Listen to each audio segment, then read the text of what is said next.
Hi guys, welcome back. Today has been such a beautiful day. It's just been sunny. It's not too hot. It's been such a lovely day. Before we jump in today's projects, I just wanted to say thank you guys for all of your sweet comments and your sweet wishes and your prayers in our last video. You guys know I talked about my mom not feeling good at the end of the video. It kind of had to end abruptly. She wasn't feeling very well. We took her to urgent care. The tests are still not conclusive. She does have to follow up with a cardiologist. So we're just like keeping our fingers crossed it's nothing serious. Of course, she doesn't stop because she is just, you know, she can't sit still, that one. But she's doing a lot better. She's actually at my aunt and uncle's house right now. So we just wanted to say thank you guys for all of your warm wishes and your prayers. And just, you guys are the best. It made my day, it made her day, it made my family's day. So thank you guys so much for being so sweet and taking the time to comment and reach out to us. So anyways, I just wanted to give you guys an update. Those things are definitely scary and it's not something I'm used to, of course. And yeah, it was just a little bit like alarming. And anyways, you guys know how it is. When your parents are not feeling good and these things come up, you worry about every little thing. And so anyways, today we have a couple of things to take care of in the garden, a couple of projects that we've been kind of putting off. One is Sergey needs to propagate his figs. We are so behind on that. I don't know if he's going to get to it today, but if you recall, when we were in England, he started to propagate and air layer his figs. He did an actual video on that with my stepdad. And so they're ready to be harvested and cut and potted up. So I'm just like, when are you going to do it? Because the roots are literally growing out of their little propagation chambers. So I don't know if he's going to get to that today, but hopefully he will be doing that while I go pot up some of my dahlia seedlings. So I'm going to give you guys an update on how those are looking. And lastly, one thing I have to do today is spray our petunias and super petunias for budworms. I totally jinxed myself on that one because I remember talking about it maybe like 2 or 3 weeks ago. And we were talking in a video and I was like, we don't have budworms. That's not an issue we have. And guess who has budworms? I do. And it's totally wrecking the way that our flowers look right now, our bedding annuals. And they're just little, what's the word I'm looking for? They're little savages. They have no remorse on just eating all of the buds and all of the flowers. And so all of our annuals are starting to look a little bit green and less color on them. And I want to show you what that looks like. So this petunia doesn't have it too bad, only because I cut it way back and I actually found some budworms in here and I squished them, and they're a soft body worm. I'll actually pop up a picture for you guys to see that I took the other day. I found a really juicy one. And those are always so fun to find because I'll usually just put them on the fence and give it to the birds. But anyways, they will come in and they will eat all of your flowers, and your plants will look healthy, they'll look beautiful, but you will not have any color on them. And here's the thing, a lot of these annuals, especially like the proven winner annuals, they were bred to put on a color show. So if you're wondering or disappointed in some of your annuals that you got from proven winners and you're thinking they're not really putting on a color show, it's probably because you have budworms and they're coming through and eating all of the flowers because they're little savages. And let me show you what they've done to some of our super petunias over here under our fig. So do you guys remember how beautiful these looked? It was full of blooms. We have the irrigation on right now. But anyways, it was full of blooms. And now look, it's like looking like bare bones. And I really did jinx myself because I thought we weren't going to have an issue with budworms, but I should have known better. And if you see those white butterflies, moths flying around in your garden, they're the ones that lay the eggs, and they're a soft body bug that will just chew through your flowers and they will completely decimate a plant in no time. I mean, literally in like a week and a half, the plants started to look like this. It was so quick and I couldn't believe how many were in the plants, and they're very tiny. They're hard to see. They usually start out as a little worm. They're typically a light green, sometimes brown, and then they get bigger as they age and as they eat through your plants. And so we're going to spray something today on them to help eradicate them completely because I cannot do this. Like, this is so sad to me. We spent so much time on these beautiful annuals, feeding them, watering them, just to come in and have these budworms completely take over our plants. Here's another sign that you might have budworms. So do you see how they kind of chew through the actual flowers? I don't think we're gonna spot any on the plant. They're actually very difficult to find, but when you find one, it's so satisfying when you can peel them off of your plant. But you'll see little black droppings as well. You don't really see it on these plants. I think because my stepdad came out and he overhead watered these in the morning. And now we're just watering in the evening. But anyways, if you see little black droppings, that's usually a sign of it too. But the biggest tell is all of these flowers are gone and the plant looks healthy. There's just no blooms. Do you see this little white butterfly? This is the one that does it. So they might look pretty, but they're the ones causing this mayhem in the garden. We'll go ahead and let things finish watering back here. Let's go up to the front. We're going to start potting up our dahlia seedlings, and then we will move back and get everything sprayed and hopefully eradicated. Here are some of our dahlia seedlings. These are not all of them. We still have some in the back that we will need to bring up and pot up. And I think we've had, let's see, 1, 2, 3, 4, 5, 6, 7, 8, 9, maybe like 10 or so that have bloomed. And I'm waiting for them to flush again, just to see how they look like, because a lot of these will not be keeper. A lot of these will be composted, unfortunately. Or if somebody wants them, they can definitely have them. But you can see, like, I kept this one, the center blew out. It was pretty open, so I might not keep it, but I want to see it one more time. This one looks okay.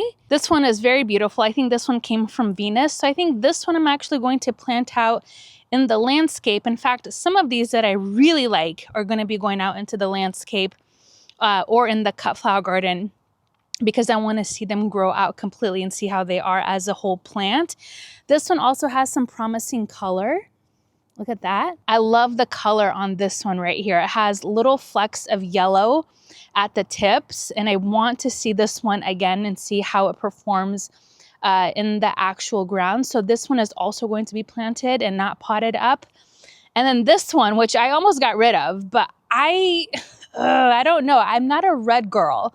I don't love red flowers. I mean, I like burgundy. There are some red that I like. However, this is so uniform. And so I don't know if I should keep it. I don't know. You guys let me know. Like, is this a keeper? Do we keep it? Do we continue watching it and see what it does? I just don't know. I don't know. It's really pretty in person, like the actual red. It's very pretty. I don't know. For me, finding the perfect red colored flower is like finding the perfect red lipstick. It's going to take a lot of trial and error, you guys know this, until you find that perfect shade that you absolutely love. And I feel like that's what it's like with flowers, especially dahlias. Like, there's maybe like one really good red one that I like, and it's Cornell, which I think a lot of us know of Cornell. So for me, I'm like, do we keep it? Do we not? Do we keep it? Do we not? I don't know. I might just keep it just to see how it does. But you guys let me know. Do we keep the red or do we toss it? I don't know. So here's the plan. I have some potting soil. I'm going to mix in some biotone starter fertilizer just to give the roots an even bigger boost. These are all being grown out in little 4-inch containers. So here, let me show you guys. You see how they're just kind of, they're like, get me out of here. I am done. So a lot of these will be potted up. Some of the ones that I really like, including this one here, will be planted into the landscape. Some of these other ones will just be potted up. And I have some 1-gallon containers that I got from like a recycling bin at the garden center, and I just rinsed them off, and that's what we're going to use. I just want to give them a little bit more room because we've been watering like 2-3 times a day because it dries out so quickly. That's why I want to pot these up and just see how they do. And again, if they look good, they'll make it onto the landscape or the cut flower garden. If they don't, then we'll either give them away or they go straight into the yard debris bin. So I'm just going to add a little bit of biotone in here. Just kind of eyeball that, measure with the heart.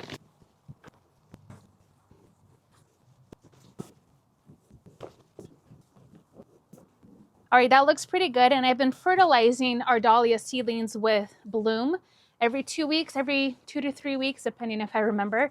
And it's been really helpful. I don't really care about them putting on too much size in terms of the plant. I just want to see what their blooms look like. So this has been really helpful. Look at those roots, you guys. Isn't that wild? That is so crazy. So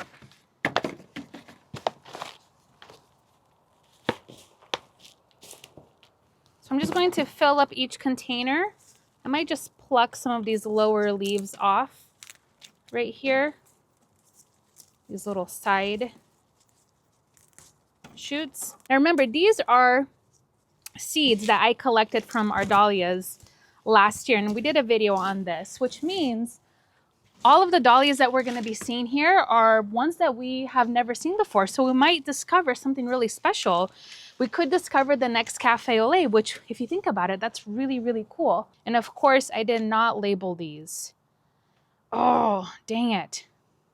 I wanted to label them to know which parent they came from. Anyways, these seeds were harvested from dahlias that were open pollinated, so I didn't hand cross anything, but I did label which parent the seedlings were harvested from. However, these two don't have a tag, which, dang it.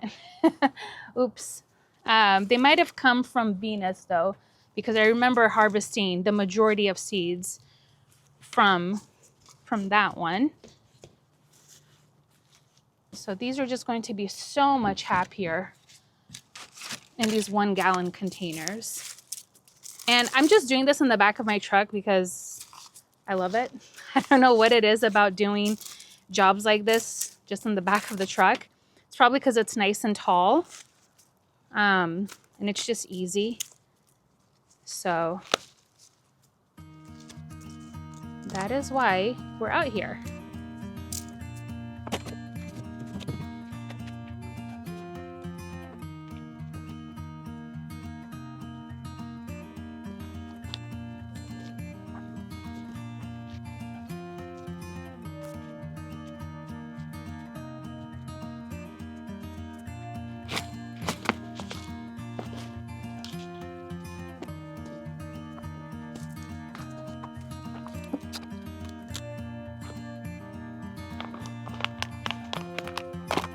I planted 3 of the same seedlings in 1 container because they were so small and they all made it. Look at those little tubers. Isn't that just the cutest little thing? Oh my gosh, that's so cute.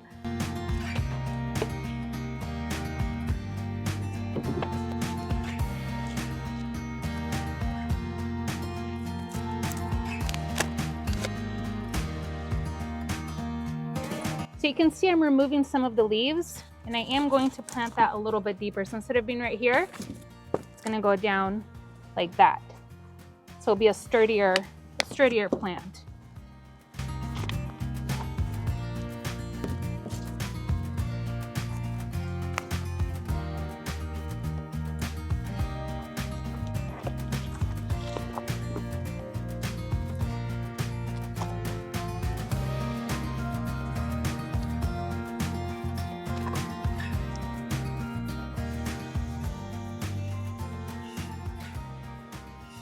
All right, guys, here we are. We have these potted up. I kind of got a little bit interrupted.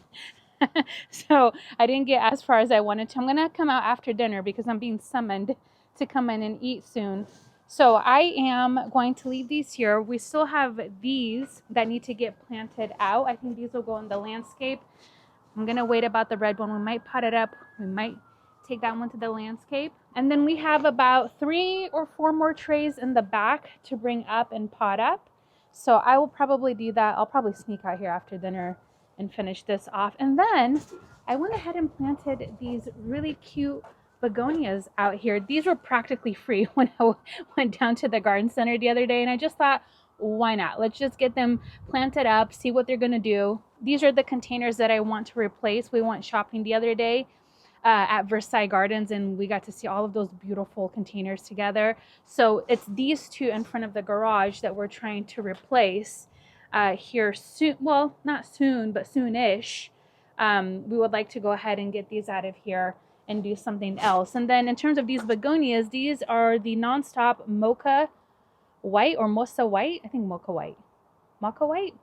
M-O-C-C-A. So let's see, these will take shade and they will grow 8 to 10 inches tall and about 12 inches wide. So they're an annual for us, and I don't know, I just thought they were cute, and like I said, they were practically free, so I thought, why not? We're not really doing anything with these two containers.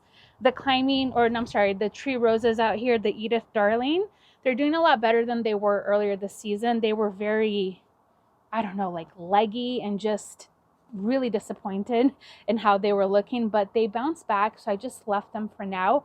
We might come in here and do something else when we change up these containers. That's still up for discussion. And then these are the dahlias that we got planted up, and I will say they're all looking really healthy. A lot of them have not bloomed yet, and it's probably because they've been in an area that's not getting full sun, and they're going to be moved. I don't know if I'm going to end up leaving them out here, or my neighbor who has a little greenhouse said I can bring all of them over, but I just love being able to get up in the morning and like coming and look at them. Obviously it's not ideal to have them in the driveway, but I still get to see them every day, which is what I love. And our neighbor is right behind us, so I'll be able to go there every day, but I don't know. It's just one of those things. I just want to be as close to them as possible just to see what blooms for us. I'm excited about this one here. A lot of purple blooming. Some yellows. I think we had 2 yellows, and the rest are still a mystery. All right, I want to go ahead and just quickly spray the back garden here for the budworms. This is what I'm going to try. I've tried BT before, but it's effective, but this tends to last a little bit longer. So this is the Captain Jack's dead bug, and it tells you exactly what it's going to kill. But the way this works, it has an active ingredient called spinosad, which is a naturally derived compound produced by a soil bacterium. So spinosad works by affecting the insect's nervous system, which causes paralysis, and within 1 to 2 days, the bugs will die. So it's literally eating, well, the bugs have to eat it, and then they will basically melt from the inside out type of thing. So it's kind of gross when you think about it, but I think it's even grosser what they're doing to my flowers. So this is going to work really well. I think we'll probably apply, I think it's every 1 to 2 weeks. I think every couple of weeks is when we're going to continuously apply it. Now, of course, you want to do this in the evening time when the pollinators are not really out and about. And just make sure if you are using this, your plants should be dry. Make sure there's no rain on the forecast. I'm going to go ahead and mix some of this up into our electric sprayer, and then we will just walk around really quick and just spray everything down. The important thing is when you're using this is you want to get underneath. You really want to saturate your plants fully. That way you can get in all of the nooks and crannies that those bugs tend to hide under. So just keep that in mind if you are going to be using any of these types of products. All right, so you're going to use 2 fluid ounces per gallon of water. So this is a 2-gallon sprayer. So just shake it up really well. Now you just kind of shake this back and forth to mix everything. Before we start spraying, Sergey just came out and said he's not going to get to the figs today, but he is going to start grilling, which I prefer anyway. So we'll get to the figs a different day. All right, so I just pressed the on button. I don't know if you can hear that, but it's very quiet. And now it's on. And then let me just adjust the tip so it's more of a spray. There we go. Now we'll just spray everything and really get in there and saturate your plants. The bottom sides as best as you can. And just really get in there and get everybody sprayed.